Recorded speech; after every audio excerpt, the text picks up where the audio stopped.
사랑 많으신 예수님 이름으로 기도드립니다. 아멘. 오늘 우리에게 주시는 말씀은 고린도전서 15장 50절로 58절 말씀입니다. 고린도전서 15장 50절로 58절 말씀. 고린도전서 15장 마지막 단락 말씀입니다. 신약성경 284면에 있는데요. 제가 읽어드리겠습니다. 형제들아, 내가 이것을 말하노니 혈과 육은 하나님 나라를 이어받을 수 없고 또한 썩는 것은 썩지 아니하는 것을 유업으로 받지 못하느니라. 보라, 내가 너희에게 비밀을 말하노니 우리가 다 잠잘 것이 아니요 마지막 나팔의 순식간에 호련히 다 변화되리니 나팔 소리가 나매 죽은 자들이 썩지 아니할 것으로 다시 살아나고 우리도 변화되리라. 이 썩을 것이 반드시 썩지 아니할 것을 입겠고 이 죽을 것이 죽지 아니함을 입으리로다. 이 썩을 것이 썩지 아니함을 입고 이 죽을 것이 죽지 아니함을 입을 때에는 사망을 삼키고 이기리라고 기록된 말씀이 이루어지리라. 사망아, 너의 승리가 어디 있느냐? 사망아, 내가 쏘는 것이 어디 있느냐? 사망이 쏘는 것은 죄요 죄의 권능은 율법이라. 우리 주 예수 그리스도로 말미암아 우리에게 승리를 주시는 하나님께 감사하노니 그러므로 내 사랑하는 형제들아, 견실하며 흔들리지 말고 항상 주의 일에 더욱 힘쓰는 자들이 되라. 이는 너희 수고가 주 안에서 헛되지 않은 줄 알미라. 아멘. 이는 생명의 말씀입니다. 지난 시간에는 특별한 시간을 가졌습니다.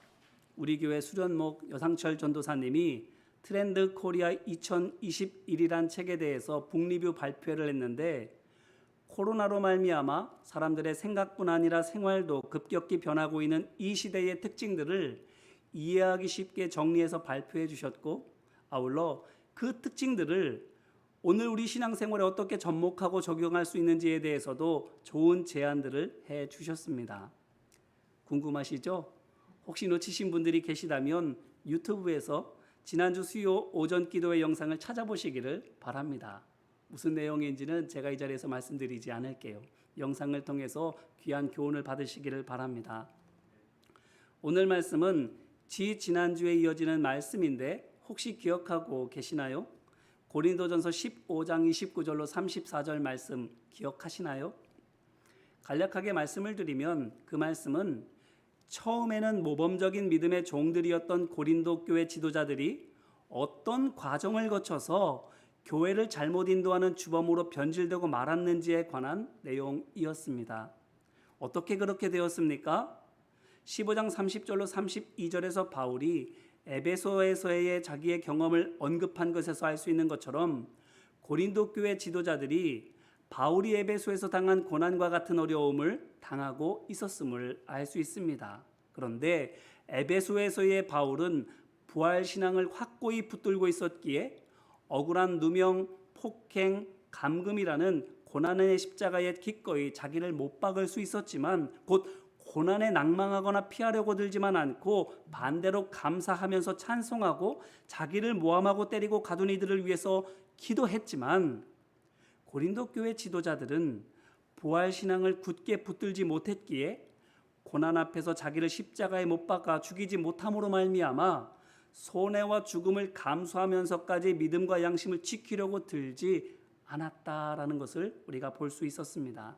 한마디로 근본적으로 부활에 대한 믿음이 없었다라는 것을 알 수 있었습니다. 오늘 말씀 50절에 있는 것처럼 혈과 육은 하나님의 나라를 이어받을 수 없습니다.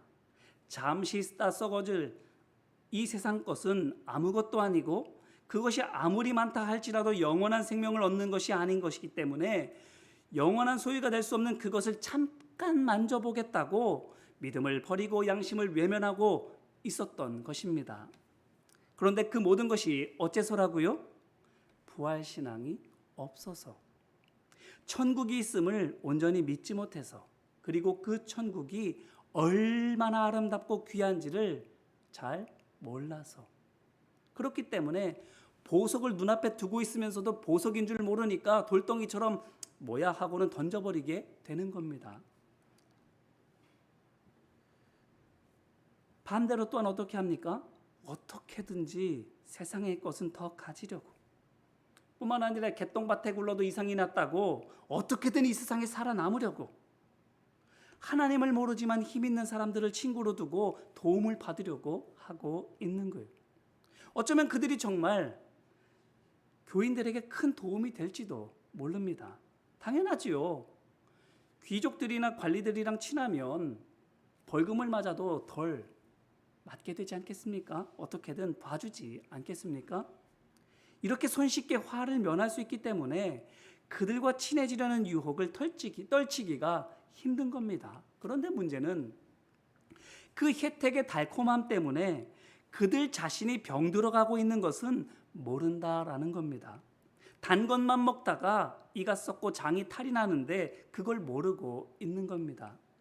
이 말인즉슨 말씀을 잘 소화시키지 못하고 뿐만 아니라 말씀을 바로 전하지 못하는데 정작 자기 자신은 그거를 모른다라는 거예요. 나는 말씀을 잘 이해하고 있는 줄로 생각합니다. 나는 말씀을 바로 전하고 있다고 생각합니다. 그런데 사실은 그렇지 못하고 있는다라는 겁니다. 이전 시간에 방언과 예언에 대해서 살펴볼 때 말씀드렸죠. 하나님께서 아버지신 것을 믿지 않으니까 아버지 말씀을 동네 아저씨 말로 듣는다고. 그렇게 잘못 알아들으니까 다른 사람에게 전해야 될 때 잘못 전하게 된다고. 같은 겁니다. 예수님을 구주로 영접하고 회개하지 않으면 곧 예수님께서 나를 위해 십자가에서 죽으시고 부활하셨음을 믿음으로 받아들여서 내가 하나님의 자녀된 것을 인정하지 않으면 모릅니다. 내 마음이 왜곡되어 버린 것을. 그래서 하나님의 뜻에는 어둡고 미련해지고 세상의 성공과 살아남는 길을 찾는 데에는 똑똑하고 민첩하게 된 것을. 그렇기 때문에 하나님께서 주시는 기회를 몰라요. 되려 그것을 도구로 생각합니다. 그러니 어떻게든 피하려고 들지요. 나만 피합니까? 아니에요. 가까운 사람들에게 친절하게 알려줍니다. 그거 독이라고, 피하라고. 기회인데. 하나님의 것에 대해서만 그럽니까? 아니에요.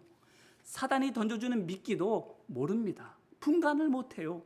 거꾸로 그게 복인 줄로만 알아요. 그러니 어떻게든 가지려고 듭니다. 나만? 아니에요.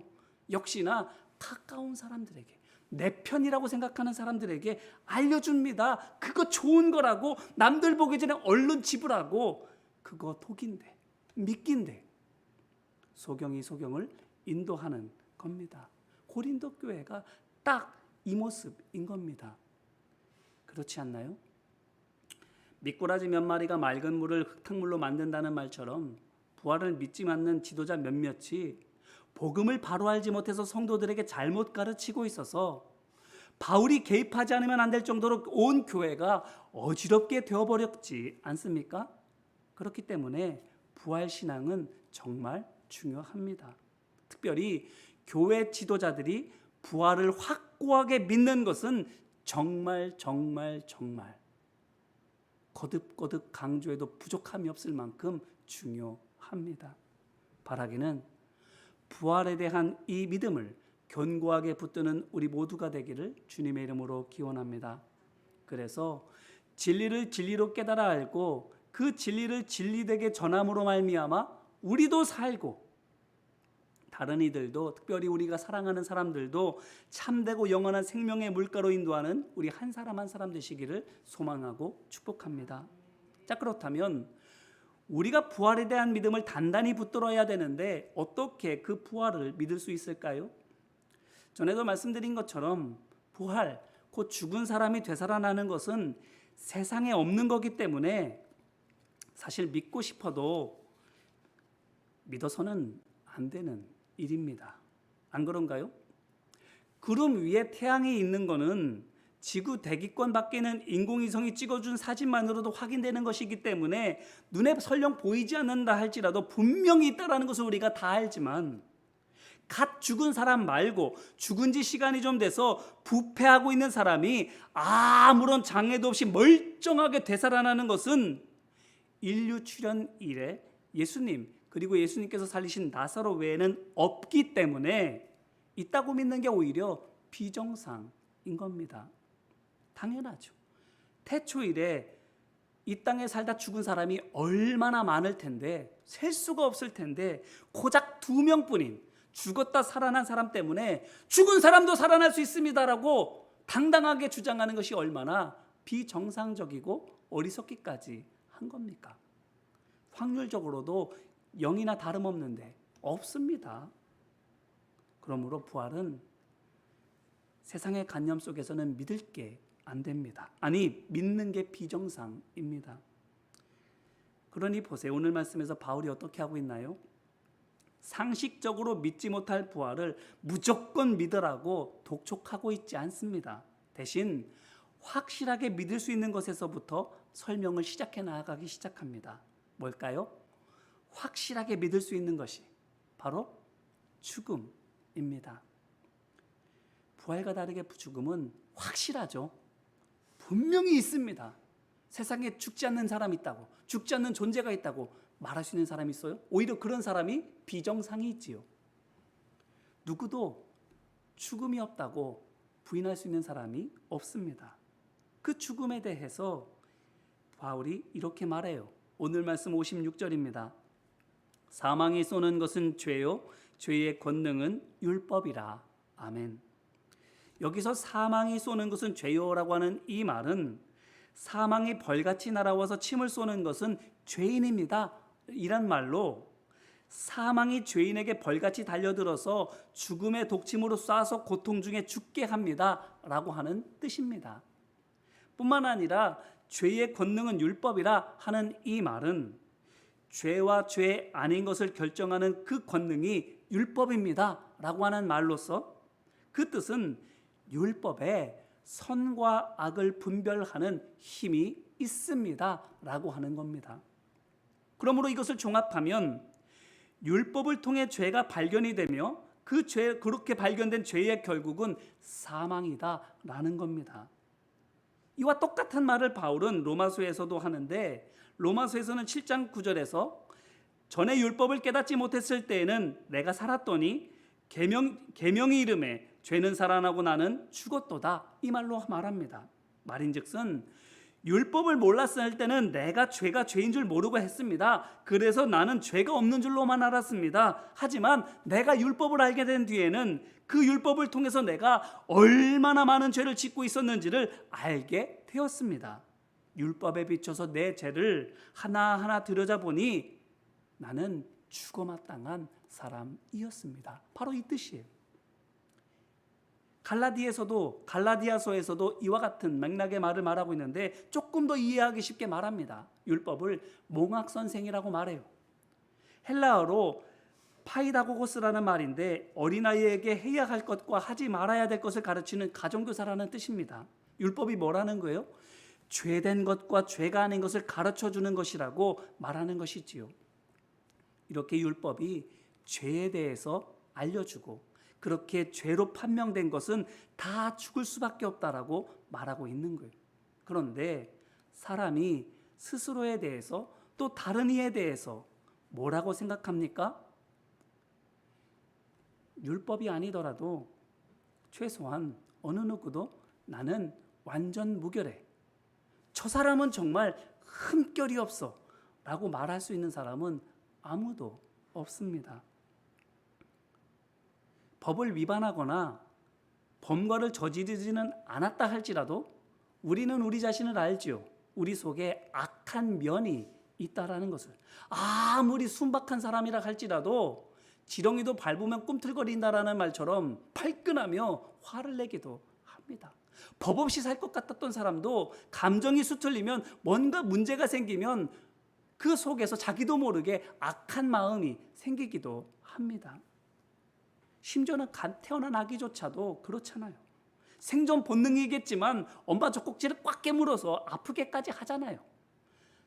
모든 살아있는 것은 악한 본성을 갖고 있게 되는 겁니다. 그러므로 하나님 앞에서 나는 전혀 죄가 없다고 떳떳하게 주장할 수 있는 사람은 없는 겁니다. 이 말인즉 모든 사람이 죄인일 수밖에 없으므로 사람은 그 죄값으로 죽을 수밖에 없다라는 겁니다. 로마서 5장 12절에서는 바울이 이와 동일한 내용을 이렇게 또 말해요. 모든 사람이 죄를 지었으므로 사망이 모든 사람에게 이르렀느니라. 아멘. 직설적으로 그렇게 말해줍니다. 자, 이것들을 통해서 우리가 보면 죄에서 결코 자유로울 수 없는 인간이라는 존재는 모두 죽음 아래 있음을 알 수 있어요. 예외는 없습니다. 이것이 바로 죽음의 힘입니다. 그렇다면 이 불가항력적인 이 죄의 덫을 어떻게 벗어날 수 있겠어요? 참 아이러니하게도 그 답을 우리는 죄의 무게에서 찾을 수 있습니다. 죄의 무게가 사람이 자기 힘으로 도저히 벗어나지 못할 정도로 무겁다라는 그 사실에서 그 답을 찾을 수가 있는 거예요. 사람의 힘으로는 불가능합니다. 죄에서 자유롭게 되는 것이. 외부 힘이 작용해야 돼요. 그 외부 힘이 뭐여야 돼요? 사람보다 강한 것이어야 되는데 그게 뭘까요? 만물의 영장인 사람보다 나은 게 무엇입니까? 하나님이시지요. 그러므로 죄의 문제를 진지하게 고민하는 사람이라면, 하나님 앞에 자기를 정직하게 내어놓는 사람이라면, 그 정도의 양심과 용기가 있는 사람이라면 해답을 찾을 수 있습니다. 하나님께서 내 죄의 짐을 벗겨주셔야만 내가 죄에서 자유로워질 수 있다라는 이 사실을 발견할 수 있어요. 그게 뭡니까? 하나님께서 사망 권세 아래 갇힌 내 삶에 들어오셔서 내 죄의 짐을 벗겨주신 바로 그것이 무엇입니까? 예수 그리스도의 십자가와 부활입니다. 죄 없는 죽음으로 우리의 죄를 씻어주셨어요. 뿐만 아니라 부활하심으로 말미암아 사망 권세에 대한 완전한 승리를 확증하셨습니다. 그러니 보세요. 하나님께서 이와 같이 사망 권세보다 강하신 만군의 주 여호와이시기 때문에 오늘 말씀 51절 52절에 있는 것처럼 어떻게 됩니까? 하나님께서 나팔 소리를 발하시면 죽은 자들을 향해서 깨어나라 명령하시면 그들이 그 명령에 순종해서 그 즉시로 일어나게 되는 거예요.